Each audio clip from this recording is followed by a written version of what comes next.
Well, it's a pleasure to welcome to the podcast Michigan starting goalie, having a great season, Erin O'Grady. Erin, welcome to the show.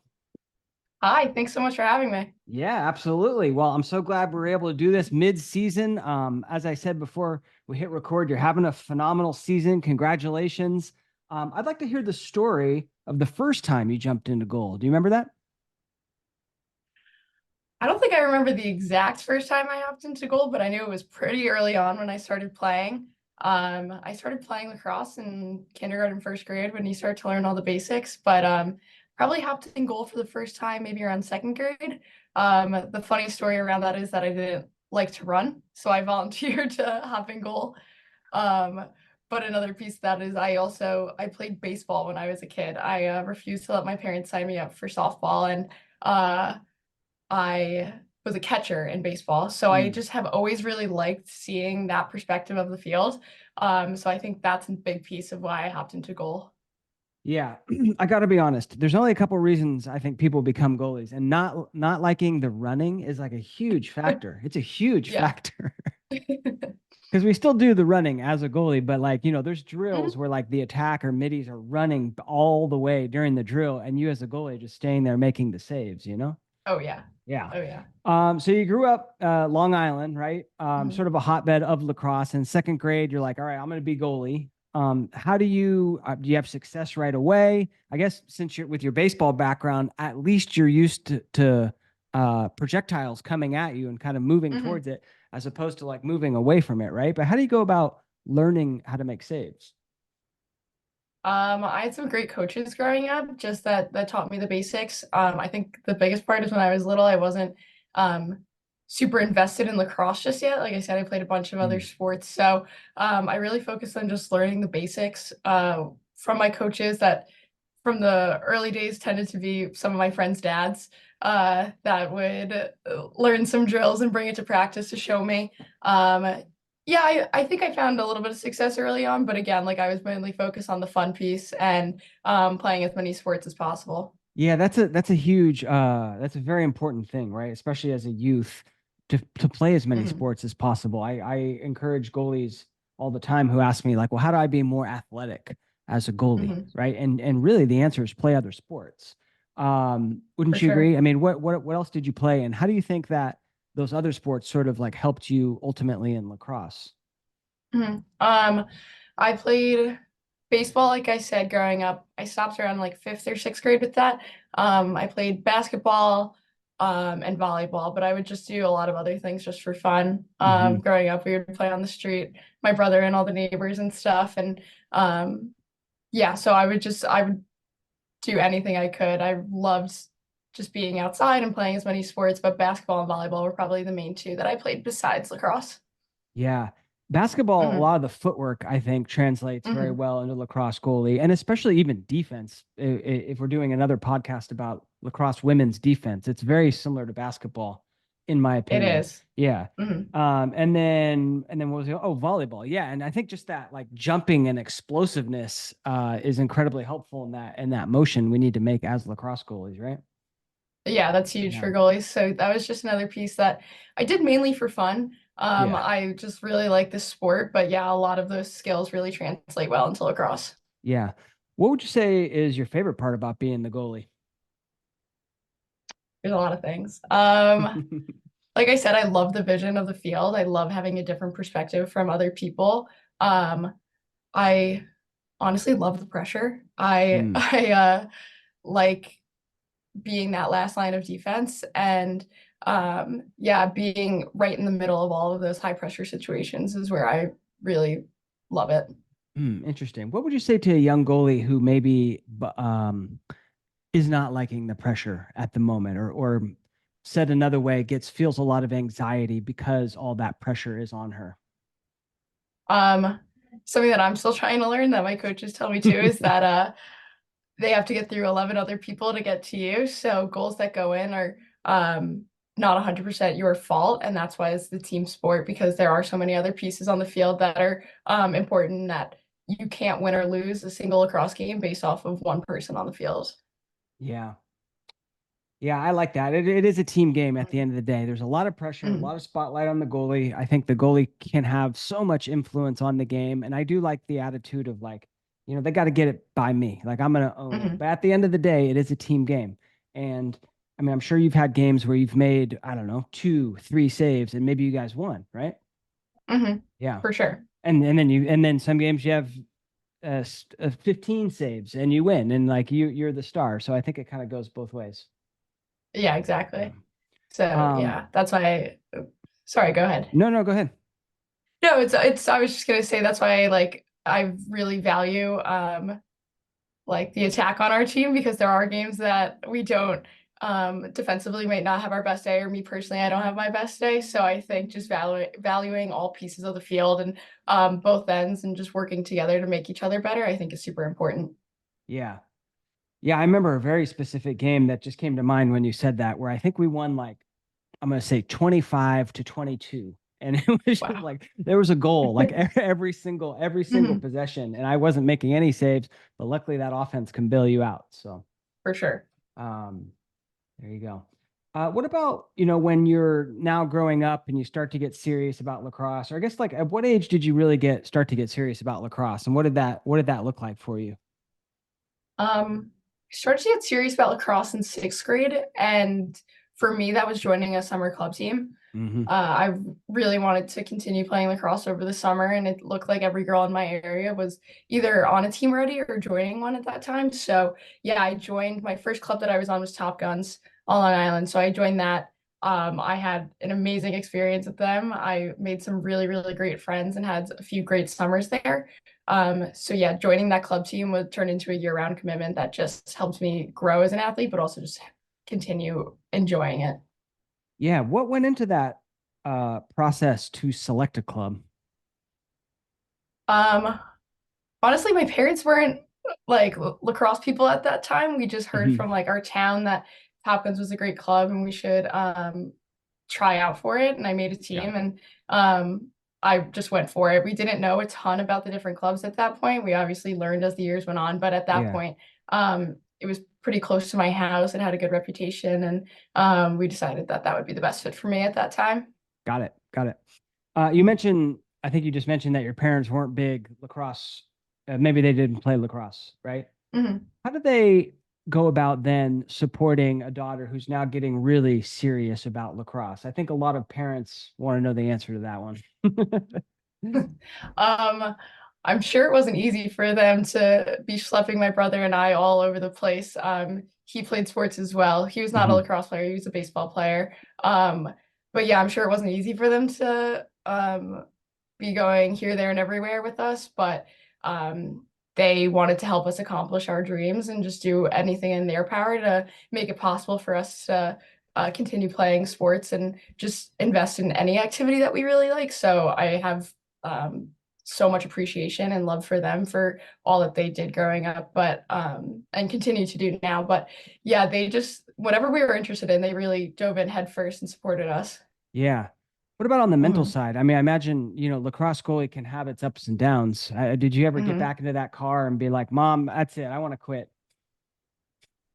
I don't know if I ever got to a quitting spot, but my parents are really my sounding board for a lot of that stuff. I talk to them every single day. So, Mhm. yeah, there was times where I didn't have great games and I knew I was upset, but I was really lucky that I knew when I was upset about a game, my mom and my dad would pick out like maybe the one or two good pieces from that game and then really play on Mm, that. So, yeah. um, there was never any pressure for me to perform or pressure for me to um want to play lacrosse, but there was just always like unconditional support from them to Awesome. um yeah, to make sure that I like still knew that one bad game doesn't define me as an athlete, and they were always like looking out for me and just trying to pick out any good piece of a game even if it was a really bad one. Yeah. And there's always something great, whether it's like a, Yeah. a great outlet pass or like chasing out a Hmm. shot or a great save. I mean, typically you can always pull out at least multiple like good things. So that's cool that Hmm. they were able to do that. What about growing up? Were you watching a lot of lacrosse? Were there like some lacrosse goalies that you really like to watch and kind of analyze their game? Oh yeah. Oh yeah. So my favorite goalie growing up was Devin Wills. Oh She yeah. was sick, and I just loved her creativity. I loved how athletic she was and able to come out of the cage and make these awesome plays and momentum shifting plays. Um, and yeah, she was awesome to watch. And as I grew up a little bit in high school, my favorite goalie to watch was Asa Goldstock on Syracuse. Oh yeah. Her creativity in the clear and just how consistent and solid she was in cage was so cool. And I don't know, maybe one of these days I'll try a BTB cleared like her, but I like it. that I was one like of it. the coolest things to watch. Yeah, you got to up the swagger level if you're going to go BTB clear. I mean, that's one I know. thing I haven't watched. I'll be honest, I haven't watched too much Devin Wills games. I mean, I've had her on the podcast and she's presented at the goalie summits and she's totally awesome. I've Mhm. watched a lot of Asa Goldstock games, and her swagger is like if you could play with that level of confidence, you're doing well. You're doing well, right? Yeah, for sure. And she's awesome too, Asa. Cool. So Asa and Devin Wills. Um, Talk to me about your recruiting process. So summer of sixth grade is like, all right, I'm going to get serious about lacrosse, join the club team. When do you start thinking about playing D1 lacrosse?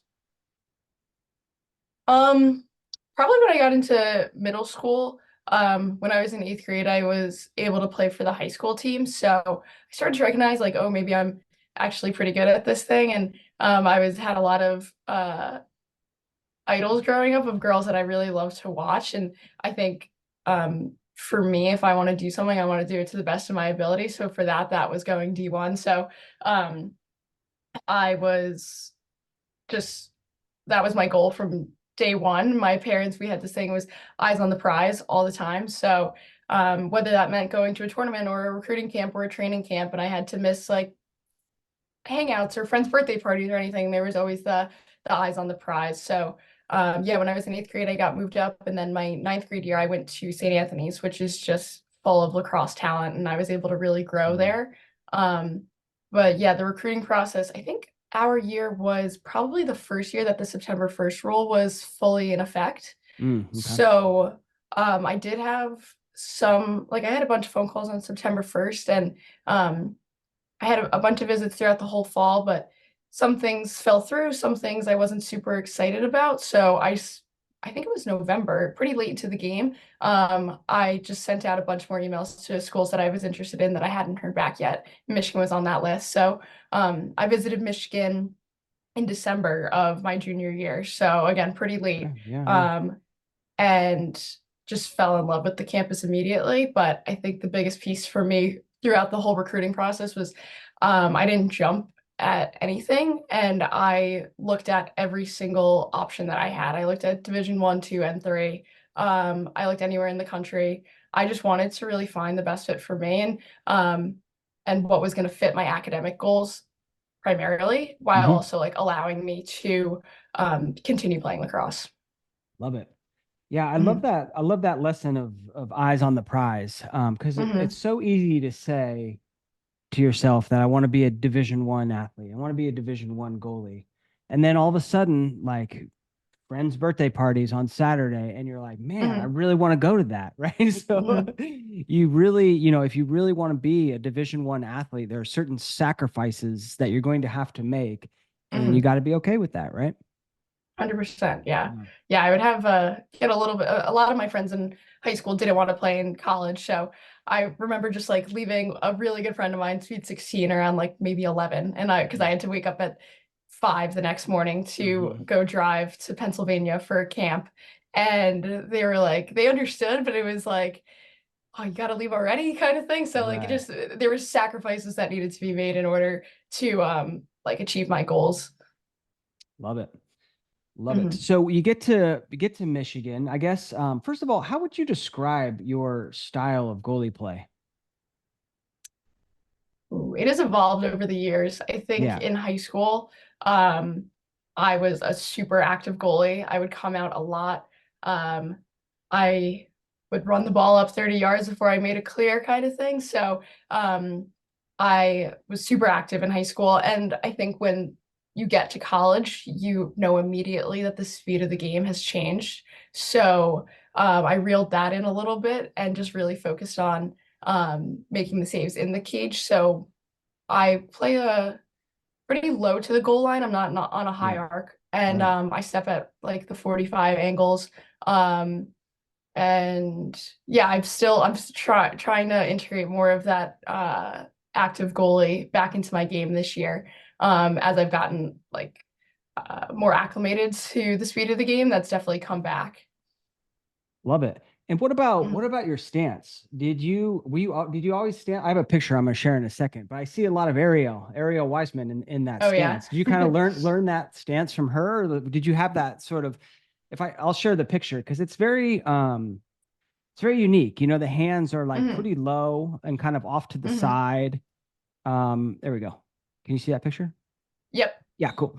So yeah, like hands kind of, pretty low off to the side, but Mhm. relaxed. I like it. Yeah. Top hand very loose. Talk to me about that particular stance. For sure. So yeah, top hand is shoulder level. Hmm. And I honestly just let the stick sit in my top hand. I try not to grip it too much. I think for me that allows me to be a lot more explosive and not get too tense as I'm trying to make a save, especially on my like off stick side. It allows me to explode a lot faster. Yeah. I was just so Mhm. it's literally just kind of sits in there. The palm is open. And then Yes. at what point though do you grip it kind of as the shot's coming in? Yeah, as the shot's coming, as I see the girl put her shoulders back about to throw, I get a little Yeah. bit tighter. I think that's also just an instinct thing. I get a little bit tighter as they're about to shoot. Um, but yeah, for the most part, my bottom hand is super loose. My top hand is really just sitting there waiting for a save. You could probably see me kind of like shake out my arms a little bit, and that's maybe if I'm getting too tense, that's me like resetting back into okay, relax your arms, relax your upper body. Yeah. Love it. Love it. Mhm. Um, Cool. And let me stop sharing there. Yeah. And then so that, but that was something that you saw Ariel do, and maybe even did Mhm. you played with Mira too, right? Mira Shane? I did Or not, okay. unfortunately. All right. I do know her and saw her this past weekend. She was at both Rutgers and UPenn, and she's incredible. She's one of the best humans I know. But Agreed. yeah, I was able to play with Ariel my freshman year when she was a fifth year, Cool. and yeah, I definitely learned a lot from her. Um, and our coach's style is very similar to the way that Ariel plays and the way I started to learn. So there were little tweaks that were made to my game my freshman year from my coaching staff. So I really depended on her to help me make that transition a little bit easier. So I would just watch her like during Yeah. warm up. I would Yeah. watch my stance and my feet were a little bit different. Well, they wanted me to start playing a little bit different, maybe smaller, not as wide of a stance. So I would seriously just watch her and the way that she exploded to the ball in a lateral motion instead of like out towards the ball. And I learned so much from just watching. Yeah. And Hmm. that's smart, right? Like as you're a freshman, a sophomore, you're an underclassman on the team. There's a lot to be learned, right? A lot to be learned. Hmm. And then, now you're a junior now, yeah. Yes. And it's your time, and you're balling out. I looked at the stats before we started. 65% save percentage, just having some amazing games. Anything that you've Thank done you. differently going into this year, or you think it's just kind of the culmination of everything? I definitely think my mental game changed this year. I think Oh I yeah, approached this year differently than I have in years past. My freshman year, all I wanted to do was learn. I knew I had three older goalies in front of me my freshman year, so I was like, this is going to be awesome. I'll just learn so much. And that's what I did. And I was able to step in a few games, but Ariel had an incredible season my freshman year. So that was just so cool to see and be a part of goalie world for that. yeah, Um, Last year, I think where I went wrong a little bit is I was looking way too far into the future and stopped focusing on the day to day as much as I probably should have. So that was the major shift that I made this year mm, was I really adopted the mentality of winning the day and getting better in the weight room and on the field every single day, as opposed to looking too far down the line to season and where the starting lineup is going to shake out. I really didn't think about that until the beginning of February. hmm, Um, and yeah, I would tell my friends would ask me like, "Oh, do you know what's going to happen? Are you going to play a lot this year?" And I was like, "Honestly, I don't really know, and I'm just focusing on the rest of this week. Like that'll happen when it happens, and for right now, I'm just going to try and get better today, um, in any way that I could." yeah. That's smart. That's smart because I think Mhm. focusing down the road too much can cause a lot of that anxiety, right? Especially when Mhm. it's out of your control. I mean, you can kind of influence Exactly. whether you start, but like, ultimately the coaches are making the choice, and all you can do is Hmm. just focus on getting better on that particular day. Hmm. That's cool. Exactly. I love that. Any other mental game lessons you want to share with us right now that you think are have really helped you? We do a lot of breath work here, Oh, which all is not right. something that I was super used to before I got to college. But Take yeah, me we through an really focus. exercise. Take me through an Okay. exercise here. All right. Okay, we call it box breathing. Yeah. We're actually really fortunate. I don't know if you know who she is, but Emily Perrin comes in, works with our I team know Emily throughout the very well. year. I've had her on the Yes, podcast, and she's awesome. yeah, she's awesome. Yeah. We're really fortunate that she gets to work with us throughout the year. So she does a lot of yoga with us, which is awesome for our bodies. But the breath work, the one that I use the most is we call it box breathing, and it's 4 seconds in. You Yeah. hold at the top for 4 seconds, 4 seconds out, and then hold before you breathe in again. So I think those deep, full breaths that we talk about, just after I let in a goal or maybe before starting draw, that's like how I usually calm myself down. For me also, just a big thing is I'm a Catholic, so I pray a lot during games, and that Nice. really helps to settle me. And yeah, that's something that really works for me that I try to utilize every single day and especially during games. Awesome. On the Mhm. breathing, so when right after you give up a goal, you'll do a box breath, or like before a game, you'll do a box breath, or what? When specifically might you use that? Yeah, usually before the starting draw and like when you're feeling all jittery. And Yeah. yeah, after I let in a goal, really try not to get too down on myself most of the time. But yeah, just to as a reset, I just like to feel the air going into my body and my stomach and just really just like getting big and then releasing everything. So sometimes it's not always the full box breathing if Yeah. I just want something quick. But yeah, I've definitely Yeah. done that. It's nice when we might have a long offensive possession and I get a chance to do that. Yeah. Yeah. Because I think when Mhm. you get nervous or you give up a goal, so often your breath gets so short, and Exactly, that yeah. like contributes to it. And so I think, breathing with intention, whether it's that box breath of a 4 count inhale, hold for 4, 4 count exhale, hold for 4, or something else, right? It's going to help you calm those nerves. Mhm. And then the Definitely. faith, the faith, I like that a lot. Mhm. We haven't talked about that too much on the podcast. I think I had one other goalie who mentioned that, but how does that work? How does that look like for you? Is it so like you'll do a prayer before the game, or just what is the sort of the Mhm. mindset that helps you in that for that? Yeah, I think one thing that I started to really recognize this year is that my worth and my identity is not rooted in how I play lacrosse, but it's rooted in Jesus, which is has been like a really freeing feeling. And yeah, before games, really fortunate I to start leading a Bible study this year through this club called Athletes in Action. And it's really taken over a big part of our team. And about 15 or so girls every week come and we just talk about the Bible and whatever we're reading that week. And me and those girls say a prayer before every single game. Hmm. And whoever else wants to join, if you're just interested, anybody is welcome, obviously. And then for me personally, I'll usually say 10 Hail Marys before I start warming up. And then while I'm in cage, I just pray a little bit just to like center myself or to calm myself down or yeah, I'm constantly praying in the middle of games. Love it. If there was Mhm. a Bible verse or lesson that you wanted to share for two lacrosse goalies, what would it be? Great question. My favorite verse is Joshua 1:9. I might botch the wording a little bit, but I'll try and get the general gist. It's Hmm. go be great, be strong, courageous, for the Lord is with you, no matter wherever you go. Ooh. Um, so yeah, just knowing that no matter what I do, the Lord is with me no matter what. And he is supporting and loving, and gracious no matter what. Ooh, that's a good one. That gave me chills. Mhm. That's a good one. I like it. Go be great. Go be great. We got support. Mhm. Awesome. You guys just played Penn.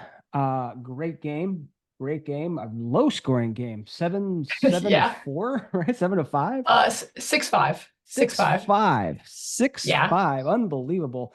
I got some saves from that game. Can I share my screen? We can have a look. Yeah, for sure. Yeah, all right. Here we go. One of the things I wanted to talk about, and this is very Michigan style goalie. Like Mira did this, Ariel did this. It's kind of the style of when the ball's behind at X, Mhm. right? It's not you're not facing the ball with your chest. You're sort of doing that ice hockey look over your shoulder while your chest Mhm. continues to point upfield. Talk to me about that technique and why you like it.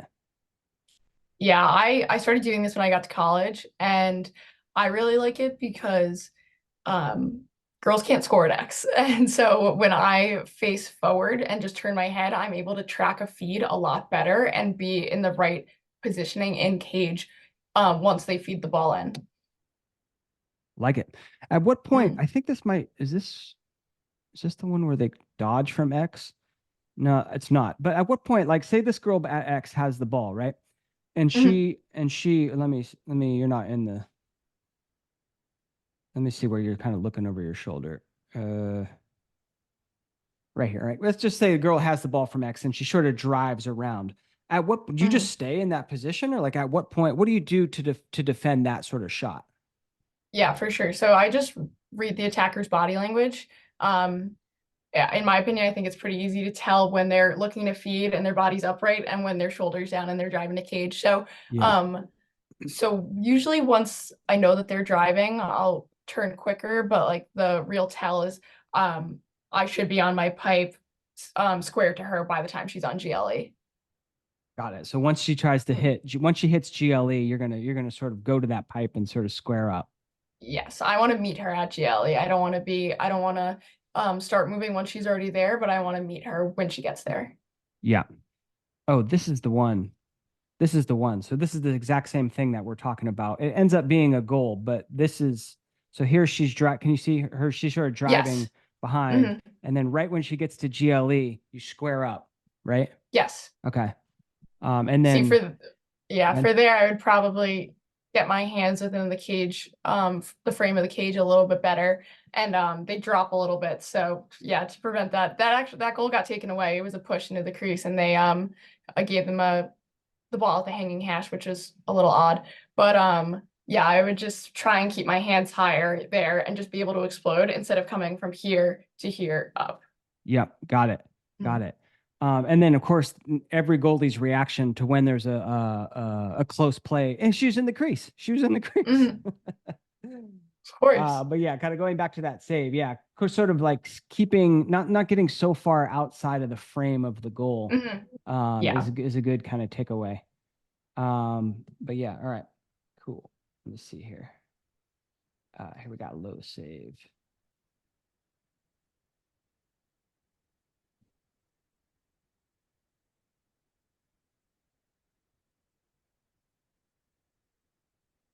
Beauty of a save. Talk to me about your low save technique. Mhm. Um, I don't know. It's just be fast. I don't have a lot of things that go into it, but I just usually like to track um the ball out of her stick, and my goal every shot is to wait to see that release point before I start moving. So once I could see the ball release from her stick, I just shoot straight down. Hands and my head go together with my full body over the ball to make sure that if any rebounds happen, my body's there to save it. Yeah. I had a goalie coach once that said like on those low shots, you should sort of smother it like a grenade. And that's like Mhm. exactly what you're doing there, right? Like your hips go Yeah, down, your head is like right over top of it, your hands are out in front. I mean, you can't watch that thing into the stick any better than that. thanks. Yeah, that's a really nice save. All right. Thanks. Yeah, that was a pretty hype moment in the game. So the last save you just showed was got taken away for being in the crease, but also a push. Yeah. And that was Penn actually has video review. So that was the play that came right after the video review. So we were Oh, all pretty nice, pumped about nice. that. Yeah. Yeah, yeah, yeah. And these saves are where are we at like in the game? Did you injure the leg before that or No, not at that point. I okay, all think right. right before that one, I think honestly I was watching the film and it was pretty obvious that I couldn't put too much weight on my leg at that point. But I think the Yeah, save previous was in the third quarter right before I did get a little hurt. got it, got it. This Mhm. is kind of cool to show just the movement on the arc. I mean, you mentioned being like a flat arc goalie. And that's what it looks like, right? That's one thing I Mhm, love so much about that low arc is you can adjust on the arc with so little movement. I mean, you're side mhm, right, now you're top center, now you're top left, mhm. right? Now you're on the other pipe. And it's so quick and easy. What do you sort of when you're pointing back there, are you saying just watch the feed? What are you communicating to your defense there? Do you remember? Yeah, I think that's Taylor Cullen back there. Yeah, so I could see that the girl's body language is trying to get it through X. So, we play a pretty aggressive style of defense, I would say. So I was just telling Taylor to get there to see if she could cut off any passes so they could just take away what they want to facilitate the ball through X. And this is Taylor back here. Yeah, that's Taylor. Yeah. So I'm just telling Taylor, Taylor, get there, Taylor, get there. And she does get there. She does get Yeah, there. Great he's defense. awesome. All Yeah. right, let's check out this save.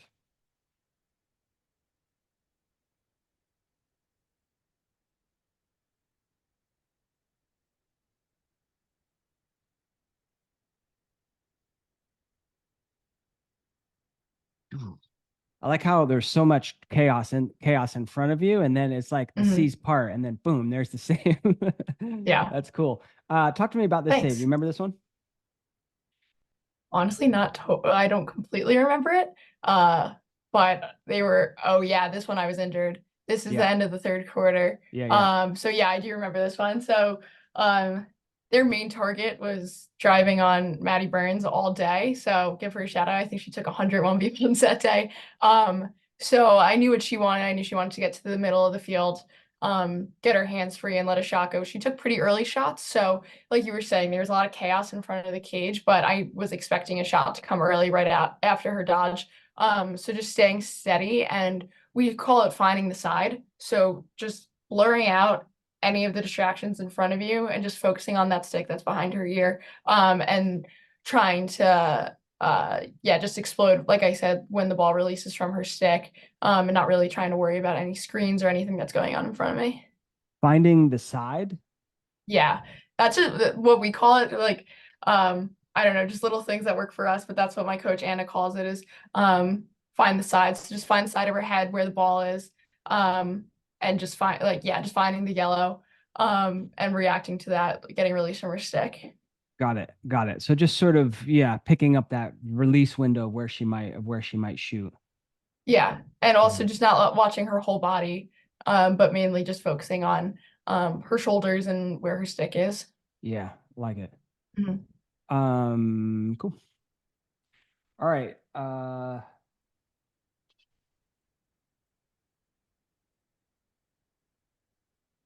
Want to watch the injury?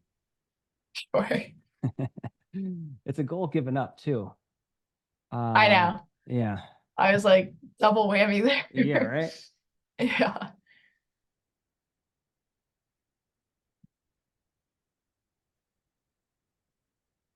Ouch. So Yeah. why do you think you missed that one? If we had to break down one of the goals given up. Yeah. So when I make that step, I beat her to the outside a little too fast. So I think I'm squared to the elbow instead of squared to the shooter. So I have to make a bigger motion back to where she shoots it on my stick side. So I think if I just stayed not center, but we call it our swivel step. So it's not fully center and it's not fully top, what is that, top left. Hmm. Just being a little bit more square to her, I think would have put me in a better position, just like we saw before, for me to just snap down and not have to make this huge motion towards the ball. Yeah. Hmm. Yeah, that's good analysis. That's good analysis because you Hmm. can kind of see like you're right square to the camera. And Yeah. like and she's shooting from a little bit over here. And so, just a slight pivot of the hips or like I don't know if your right foot goes back, your left foot goes forward, but just getting, Hmm. a little bit more squared up, I think might have helped on that one. Yeah. And yeah, and that kind of And hamstring hit the gets splits. hit the splits. Yeah. I guess you guys don't do that one in yoga. I don't know. It's a weird thing. I could do it on my left side a little Yeah, bit better, but yeah, I've never done it on my right, and it was not an intentional thing. yeah, My heel yeah. hit the ground and slipped, so it Right. definitely was not intentional. I think it's what causes a lot of injury too. Like when you do it in yoga, you're going for it, right? But when all of a sudden it Exactly, yeah. slips and you just get into it right away. Hmm. Um, how do you then play through injury, or what are some tips like you can share for playing through injury? Is Um, it mental? Is to just ignore the pain? Like what? What goes on for you? Yeah, it was definitely mental. I'm stubborn. I'm very, very stubborn. It was 4-4 at this point, Yeah. and um I went down, and honestly, thankfully they scored because then the clock stopped and we didn't need to put my trainer onto the field to make sure I was okay, because that would Hmm. have, if she comes onto the field, I have to come off. Right. So yeah, I popped up kind of quickly after this, and the ref came over to me and was like, just take a minute. Um, like we have time, we're setting up a draw. And I didn't really know who was there. And my trainer's name is Michelle, and we love her so much. But I was like, no one get Michelle, no one get Michelle, because I wanted to stay in that game. Right. Um, so they were like, you're good. And I just walked it off a little bit. Um, and yeah, going back to my faith, I really used that in that moment Very cool. Yeah. to just ask for strength to get through the rest of that game while still playing, performing. So this was pretty close to the end of the third quarter, so I had time to go talk to my trainer, talk to my coach, and I was like, I'm good, like I could do Yeah. it. Yeah. But I Yeah. told my trainer, if I start letting in goals, like somebody sub me out. Like I Right. don't want to lose this game for us if I can't make any saves. But luckily my defense is incredible, and I was able to make some saves in the fourth quarter. And our offense came up big right at the end. So yeah, I think it was all mental, really trying to get through that. I was in a little bit of pain for sure, but I knew my team had my back, and I knew that we would get it done no matter what. Love it. Love it. I think that's it. Oh, there's one other goal I want to take a look at if we could. Yeah. This one here.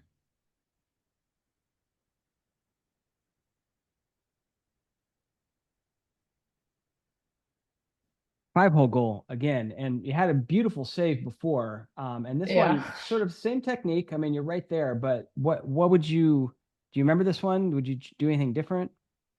Yeah, I remember this one. She again, I think it was their main target, and we had um I just remember I felt a little slow to the ball that time. I wasn't as explosive, and Hmm. as you can see, you paused it before in the right spot. My hands are a lot farther out, like right there. They're not. I would prefer it to be like within my frame, instead of pushing my hands out towards the ball, because it slips underneath if my hands are too far out. So just going straight down instead of out and down usually allows me to make a better save, or Hmm. a save here, because they do score it. Yeah. Awesome. Yeah. Well, thank you for taking a look at those. Oh, there's one other uh play that I wanted to look at. Not necessarily, yeah, this one right here. Talk to me about this pass right here. Like a full field pass right there. And Yeah. you mentioned being an athletic goalie and kind of those clearing. And I watched a little bit of your highlight tape from high school, and one of them was just that 3/4 of the field hitting a girl that streaked behind the defense. As that is the outlet, the clearing game always been something you sort of take pride in, and talk to me about that. For sure. It's one of my favorite parts of the game. Honestly, I love getting a long clear out that leads to a good offensive possession that leads to a goal. So, yeah, it's something that we worked on a little bit, is pushing transition. And I think at the beginning of the year, I was maybe a little bit more weary to really throw the ball downfield, but just getting more comfortable and confident. And I have my low defenders if need be, but if I see the ball upfield, I'm going to try and hit it. And that's what I did here. Awesome. They don't end up showing this. I assume this connects. It actually didn't. Oh no. It did. It's okay. It was the beginning of the game. I forgive her. We're good friends, but did hit my friend's stick and bounce out of bounds. Got it. So Got it. I was a little frustrated with her, but that's how the game happens. And I still clear the ball to her. It's no beef or anything like that. It was just a mistake, and mistakes happen in the game. So Right. yeah, that would have been awesome, but it's all good. Love it. And then yeah, as 6-5, the guys end up winning, and that is the celebration of a 1-goal game. I injured my Mhm. hamstring. I'm pulling it out here. So congrats on that. Talk to me about that feeling. Oh my gosh, that was so much relief. I am so thankful for Jill Smith for scoring that goal with 18 seconds left. I Hmm. don't know if I would have been able to do overtime on top of that game and the pain that I was feeling in that moment. So really grateful we were able to get it done at the end of the game. And yeah, I usually am running a lot after the games. I'm pretty pumped up, but yeah, that's all I could do is just get my hands up. And it's funny, you could see my helmet in the back, and I was trying not to get in the midst of the dog pile. And I actually had some of my teammates that were building a wall around me to make sure I was all good and Yeah, yeah. didn't get hit over by any of my teammates that were pretty pumped in that moment. So it was good. Love it. Well, Erin, thank you so much for sharing your stories and your time and going through those saves, even the goals given up. And good luck rest of the season. It's been awesome watching you play, and you guys are looking really good out there. So good luck for the rest of the season. Thank And you. yeah, Appreciate it. if you had to leave the goalies out there with a final piece of advice, what would that be? Let me think. Um, Kind of cliche, but just having a short-term memory, I think, is super important for a goalie. I mentioned this before, but how you play lacrosse is not how you're defined as a person. So I think just remembering that and remembering one goal doesn't define a game, or and you as an individual cannot dictate if you win or lose a game. So I think, yeah, just remembering that um, one goes in, you're going to get another save eventually at some point, and um, can't take it too close, too much to the heart. So just, Mhm. yeah, just really sorry, I kind of lost my train of thought there, but just uh, bouncing back quickly after goals is pretty important. Just having that short-term memory and the trust in your teammates, and your teammates have trust in you that you're going to get it done. Just like you bounce back right there. Exactly. Erin, thank you so much. Thank you. I really appreciate it.